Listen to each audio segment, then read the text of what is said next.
Magandang araw sa inyong lahat, lalo na sa mga tagapakinig natin. At marahil may iniisip na tao na hindi pa rin nawawala sa puso't isipan. Sa programang ito, lagi nating sinasabi, bawat liham ay may kwento. At bawat kwento may aral na maiiwan.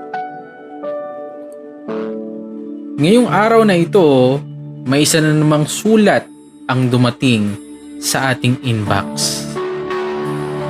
Isang kwento ng pagmamahal na parang pelikula sa simula.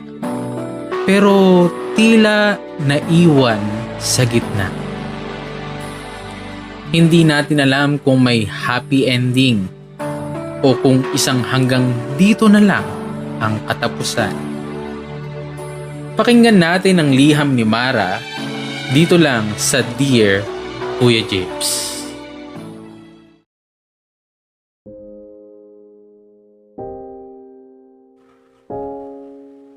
Dear Kuya Japes, ako po si Mara, 27 taong gulang, taga Batangas.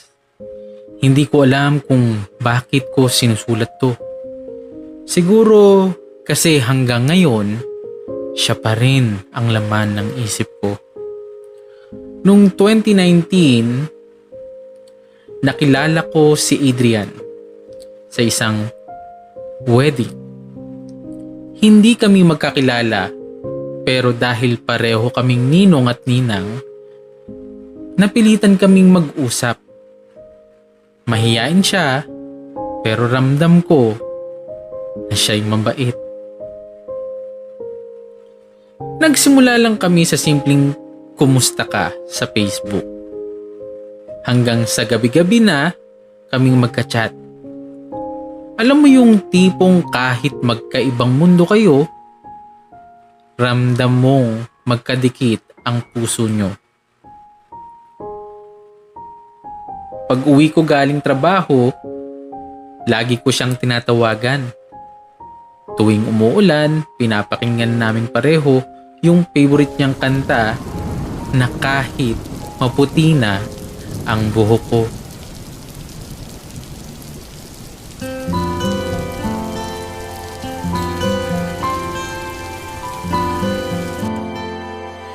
Kung tayo ay matanda na, sana'y di tayo magbago. Kailanman, nasaan may ito ang pangarap ko. Makuha mo pa kaya ako'y hakan at yakapin. Hanggang sa pagtanda natin, nagtatanong lang sa'yo, ako pa kaya'y ibigin mo? Kung maputi na ang buhok ko.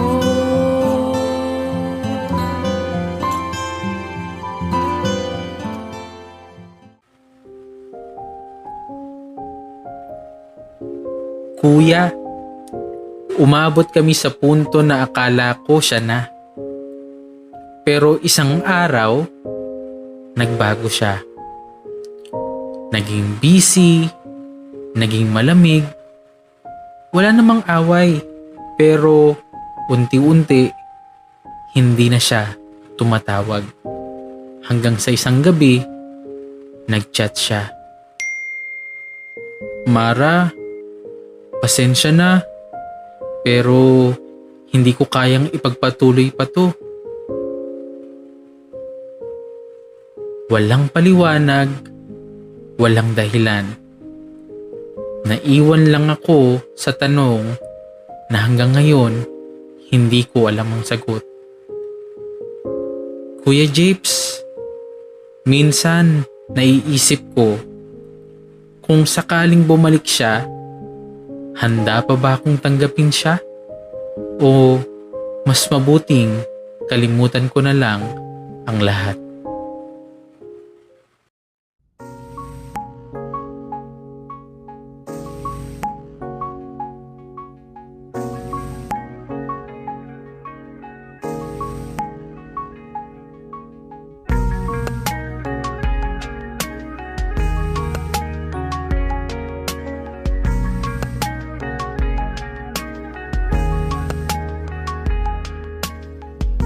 Sa hindi inaasahan,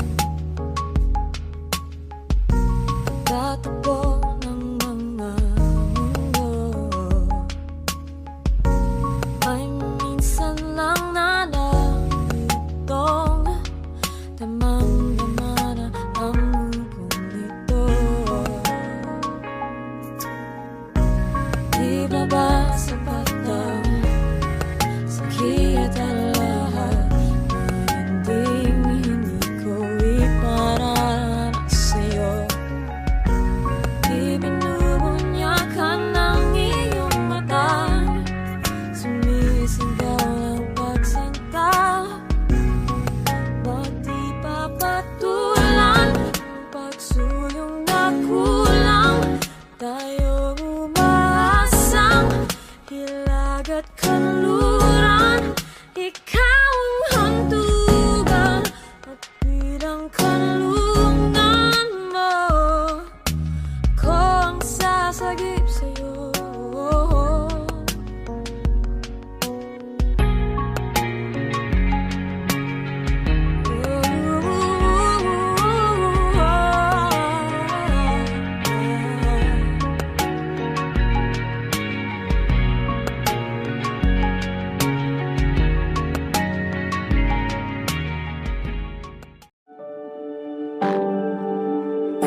At ayun na nga, minsan sa mga kwento ng pag-ibig, walang malinaw na wakas.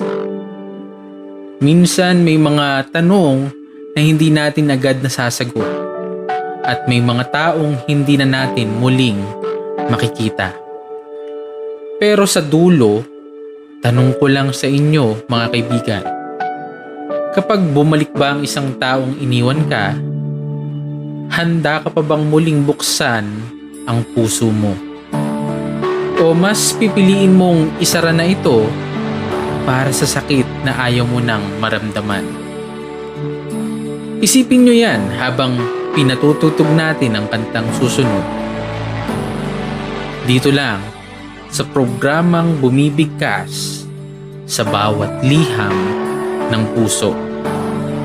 Ako si Kuya Japes at ito ang Dear Kuya Japes.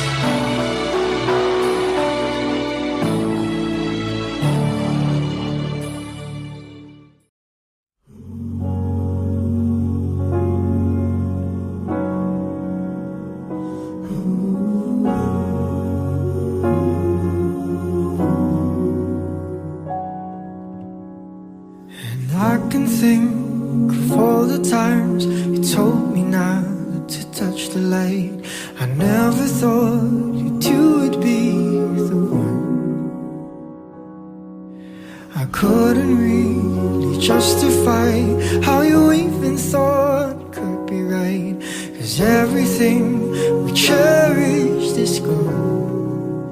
And in the end, can you tell me if it was worth a try, so I can decide?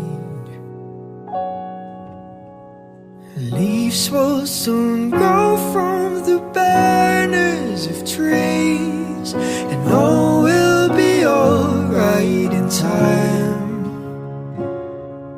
From waves overgrown come the calmest of seas, and all will be alright in time.